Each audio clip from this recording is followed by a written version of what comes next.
Well, hello, everyone. I'm James Dobson, and you're listening to Family Talk, a listener-supported ministry. In fact, thank you so much for being part of that support for James Dobson Family Institute.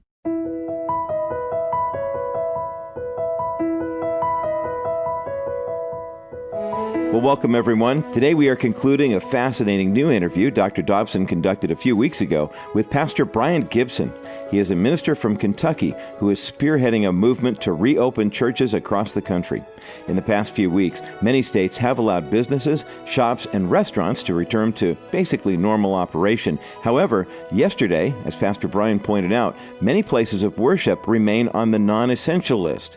He and many other leaders view this designation as religious intolerance and unconstitutional. In just a moment, Pastor Brian Gibson continues addressing how he is rallying support behind this monumental cause. There's a lot to get to, so here now is the conclusion of Dr. Dobson's recent interview with Pastor Brian Gibson here on Family Talk, a ministry of the James Dobson Family Institute.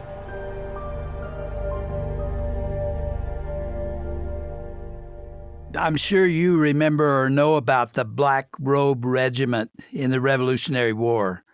Yes, sir. For those of our listeners who don't know about that, the issue of religious liberty is what led the pilgrims to come to our shores to escape persecution. And repression of worship led the pastors a couple hundred years later to strip off their black robes and join the war against the British. It was when religious liberty was threatened that they were willing to go to war.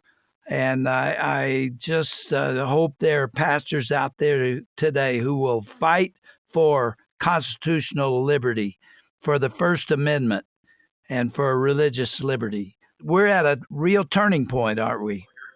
Yes, sir. I believe this is probably the most important time I've ever seen in my life for the future of our nation. And we do need men like the Black Robe Regiment to stand up. If you think about the heroes of the Revolutionary War, we think about Adams, we think about Washington, we think about Jefferson, and they were true heroes. But if you were to read the writings of those men, they point to pastors, right? Both white and African American, that stood up and thundered against the injustices of King George for 20 years. Whenever Paul Revere rode back saying the British is coming, he was riding to his pastor's house. And then there were guys like the Muhlenberg brothers. The Muhlenberg brothers, one of them got up and began to preach out of Ecclesiastes. There's a time for peace and a time for war. And he led his men out to war. His other brother vehemently opposed him, said, "Don't do it. You're crazy. This is terrible." Well, the other brother, the British, come into his town. They take away his church. They drive him from the city. They take his ability to lead his flock away. The British did that to him because he spoke against the Church of England. Now, they say that First Amendment, the Muhlenberg brothers, that preacher, he then became one of the biggest proponents of the Revolutionary War. And the First Amendment, where it says government cannot establish a state religion nor oppose the free worship of others, that those guys were behind that. See, that they felt the effect of government coming against the church. And that's why these men were willing to go to war for their congregations and for their country. They were pastors. They were patriots. And I'm believing God for a new Black Robe Regiment to stand up around America, because we've been pushed into a corner. We've been told to be quiet. We've been told we can't be political. I believe it's not being political. I believe it's being prophetic. And there's a time to speak. And we need more preachers that stop wanting to be boy band type stars and start wanting to be men of God who speak against injustice and speak for righteousness. It's obvious that it's not just the virus they're concerned about. They're trying to limit the church. This is an attack on the institution of the church. It's really not about controlling the virus. It's about controlling the people. And I hate to say it, but the liberal governors hate the voice of the church because we stand for life. We stand for traditional values, right? We stand for the things that make America, America. And they would love to have a button to turn our voice off. And I'll tell you what, my voice doesn't get turned off. And I'm thankful for the pastors and the preachers whose voices, they won't allow them to turn them off. So this is happening all over America. Now, we saw a great victory in Illinois. Illinois is now free from this type of tyranny. We worked with some dear people. They were Elam Romanian Pentecostal Church. I was with them a week or two ago. I think it was a week ago. It's all flying so fast. It's running together in my mind. Mhm. But Pastor Christian Ionesco is the pastor. The mayor of Chicago, listen to this, threatened him with something called total abatement. I'd never heard of it. Had to have an attorney explain it to me. He'd never heard of it. And what total abatement means is we can condemn you as a public hazard. We can come in and tear down your building without due process. Those are the kind of threats that are being issued against churches. That is unbelievable. He was running his services only at 15% capacity, and she overplayed her hand. We got loud in the media about what she'd done, and I believe the governor of Illinois saw what was going to happen to him politically if he didn't do something. He was going to have to go before Kavanaugh would be looking at the case the next day. The governor of Illinois backed off and said the churches can do what they want in the state of Illinois. That was going to be one of the toughest states in the union to win. And I'll tell you what, Jesus fixed it in a day. And I'm believing Jesus is going to fix it in California and the other states that are still mistreating the church. Tell me about your church. How you doing? What'd you do on Pentecost Sunday? Yes, sir. We've been running. We went back on the 17th. So we've been running 3 weeks now. And Pentecost Sunday was great. What we're seeing, and I think what most people are seeing that are bringing church back together, is we're seeing about a third of our congregations coming back in person. I think they were a little more scared this weekend because there were so many protests. Tell me about that. Do you mean outside your church they were actually protesting you? No, not me, just in our city. I Both see. in Amarillo and Owensboro. So you have all these images on the news, and people are leery to get out. So I think that's probably hurting church attendance right now, just because of the fear factor. Our church it's showing up about a third in person, and then we've asked those that are 65 or older with pre-existing conditions to stay at home. We don't tell them to, because if I tried to tell my mother what to do, it's never going to work, Dr. Dobson, right? You ask. And so some of them are still online or in the parking lot. But I think a lot of churches are seeing about a third of their crowd show up. And I see this as a 6-month reentry period. And that's okay. We want it to be safe. But the main point is it's not about just getting everybody back at once. The main point is the government doesn't get to tell us what to do. Yeah. The government doesn't make the decision for us. We are the church. We are the people. We elect them. They don't lord over us. They are not the ruling caste. We are not the peasants. This is not England. This is why we had a 1776. And I'll tell you, they keep it up, and we're going to need another one. Well, Brian, I'm sure you're aware that President Trump has spoken out in defense of religious liberty and especially the church. I have a quote that was released from the White House just a couple of weeks ago, and let me read it. Governors need to do the right thing and allow these very important, essential places of faith to open right now for this weekend. Some governors have deemed liquor stores and abortion clinics as essential, but not churches, he said. It's not right, so I'm correcting this injustice and calling houses of worship essential.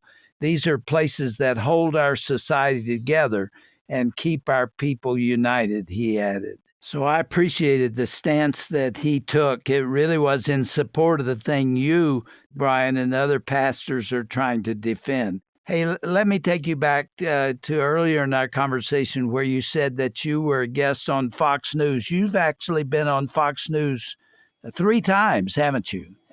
I think it was more than that. I think it was 4 or 5 times. It's all run together now. So I did. Yeah, I did. I was on. They covered me. Then I was on Fox and Friends first. Then I was on Fox and Friends, and then I was on Harris Faulkner. So it's been 4 times with Fox, and they've been great to work with, and just asking us, the questions. What are you doing to keep people safe? And we have our protocols, and then why have you done this? And it's obvious to stand up for religious liberties and the First Amendment. And I'm still calling. That they allowed me and helped me so much to call for every pastor, every rabbi, every religious leader. They need to go to peaceablygather.com. They need to sign up to take their church, take their house of worship back together safely and sanely. It's time to do it. Because if we don't do it now, and we don't stand up now, and if we're not a united voice now, what's going to happen in the future?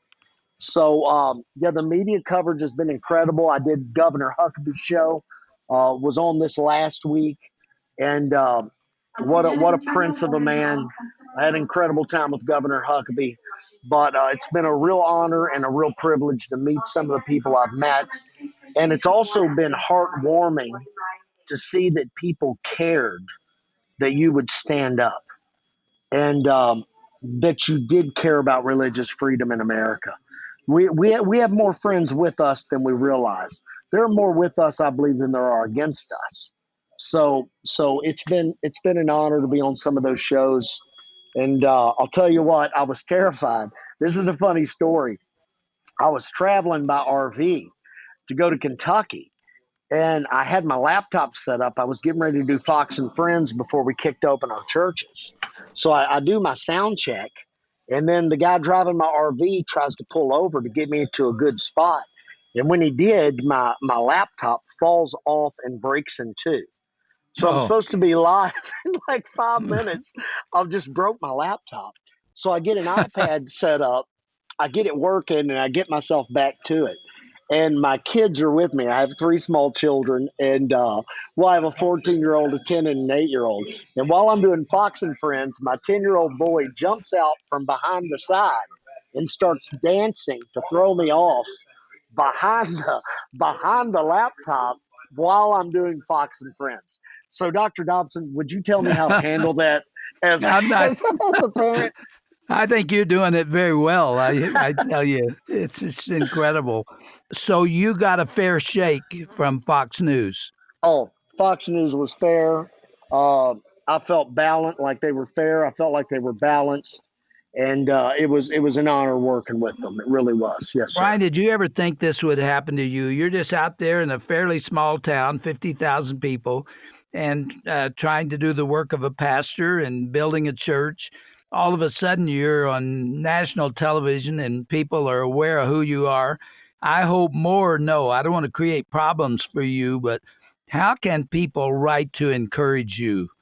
If they have something they want to, I'd like them to tell you they're praying for you. Well, I would. I'll tell you what we have on peaceablygather.com. There's a place for pastors to sign up. There's also a place for people to sign up a petition that they support us, and they're going back to church, right? In some shape, form, or fashion, but they're with us.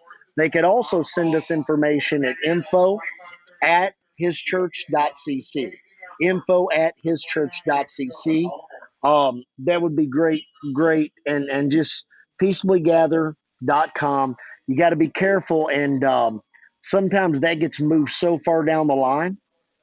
People don't understand this, but a lot of the big tech agencies, when they find out what you're about, they don't like you. And they try to cover up and hide and make it hard for people to find your sites. So it's peaceably, PEACEABLY, gather, GATHER.com. So they could hit us there or at info@hischurch.cc. Let's make sure everybody understands. You're not trying to be medically unwise. You're not going to pack your church with people shoulder to shoulder and have people who are a little older sitting there next to somebody that's younger. everybody being nervous about the virus. What about masks? Are you requiring people to wear masks? I'll tell you what, all of my ushers and all of my workers are wearing masks. I'm not requiring everyone in our congregations to wear them. We have encouraged those 65 and older preconditioning. Watch online or stay in the parking lot. We'll serve you communion there. There's a large space between people. We have our seating arranged in such a way where you sit with your family and then you're social distance from everybody else. So we've said we need to be caring, we need to be compassionate, but we need to be constitutional, right? And exercise our rights. Plus, I'll say with the masks, I'm not a scientist, I'm not a medical expert. So, but there's conflicting information about the masks. Dr. Fauci comes out one time and says the masks will do you no good. Next time, Dr. Fauci comes out and says wear the masks. I don't know. Our ushers are wearing them, but I'm not going to make people wear them. Well, how can people pray for you, Brian? I'll tell you, I think they need to pray. God to give me strength and wisdom. I want them to pray for the freedom of the church in America. I want them to pray that sanity would prevail. And I want them to pray that this violence would stop. More than anything else, we need this violence to stop. And I'm also asking ministers around the nation, organize prayer rallies, go to your courthouse steps. And I think we need to pray together for peace. And it needs to not just be the white church or the black church or the Hispanic church. It needs to be us all together, praying together. So come on, we need to gather together and pray for this danger to leave our nation. Well, we need to let our listeners know that the noise that they hear in the background is from the fact that you're in LAX in Los Angeles at the airport, and you are about to take a plane.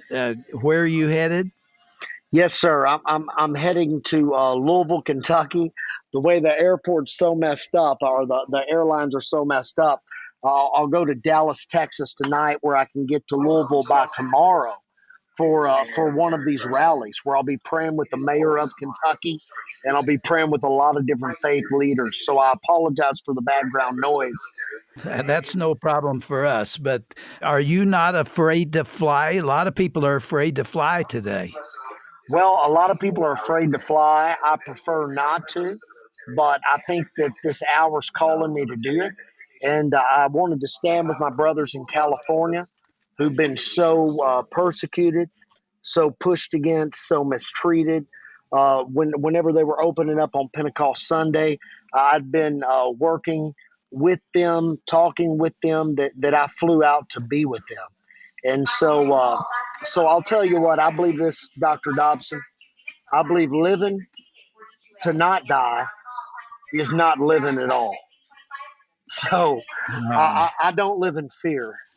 I try to live in faith. I don't want to do stupid stuff, but I'm not going to focus on the 0.24% of what could go wrong. I'm a focus on the 99% that can go right kind of guy. My goodness, I'm so glad to get acquainted with you. We're going to have to meet face to face at some time. I just appreciate you. You're a courageous man, a defender of Jesus Christ and his church and of religious liberty and all of its contexts. And I wish we had about 15 million of them just like you out there who are defending what we believe. And thank you for talking with us today. I pray that the Lord will go with you as you take this next challenge and lead you in what to do next. They're going to lay traps for you. You said it the first day that we talked. You said that they tried to lead you into some kind of trap that would embarrass you. Is that still going on? Oh, yes, sir. Yes, sir. People try things like that. And one of the, and it's so obvious, you never do this, but they'll hit you and harass you on social media, try to pull you into something like that. So you never respond to that. You don't respond to that because you know somebody wants a screenshot of you saying something angry or something, that that could be deemed inappropriate, and that goes out. The second thing is they'll start trying to take pictures of you, maybe not socially distanced from somebody else, or you're standing too close, and they're just looking for anything. It's a social war, isn't it? It's a social war, and it's a camera-happy group of people that are always looking to do something to somebody else. And so we just really have to be vigilant, wise as serpents and harmless as doves. And I'm not going to live in fear, and I'm not going to let that control me, but I am just watchful. So pray for us that, Jesus went through this, right? I mean, this was Jesus's life. They hated him too. Yeah, they tried to trap him all the time. And some of the best parts of the gospel, I mean, the gospel's all good. Amen. It's good news. But I love to watch him turn their traps on them. So pray that I have wisdom, the wisdom of Jesus that turns the person that lays the snare, the trap back upon them. Although I wish no one harm, I don't want to be trapped. I want to be. I don't want to ever embarrass the gospel. Well, there was an article about you. It was called the Blaze article. It was on May 11th, and this is a quote from you. You made reference to this a few minutes ago, but it said, Gibson said, "I believe that Jesus is a lamb, but he's also a lion." Before calling on pastors around the country to be lions and to stand up and roar. You're doing that wonderfully, and our prayers and regards and love are with you. Give my regards to your family. Your wife is in this thing too, isn't she? Yes, sir. But my wife's been right beside me in everything we do. And I say this all the time about her. She's actually the better speaker amongst the two of us. I say I'm the workhorse and she's the show horse. So, yeah, she's in the middle of it with me, and I've never fought a war without her right by my side. And I don't think I would be anywhere close to where I am. I don't know if I would still be alive without my wife. So I'm thankful for Jessie and love her with all my heart. Well, we caught you on a busy day as you're traveling. Thanks for talking to us. Keep us informed of what's going on. And if there are other things that you need to say to the listening audience of Family Talk, you just give me a call. And I look forward to giving you a hug when it's legal to do so. Hey, Dr. Dobson, when this is over, I'll drive to wherever you are. And I sure want to get to shake your hand and meet you. And it's been an honor talking to you, sir. Thank you for your service to the body of Christ and to our nation. Stay safe. Yes, sir. God bless you. God bless you.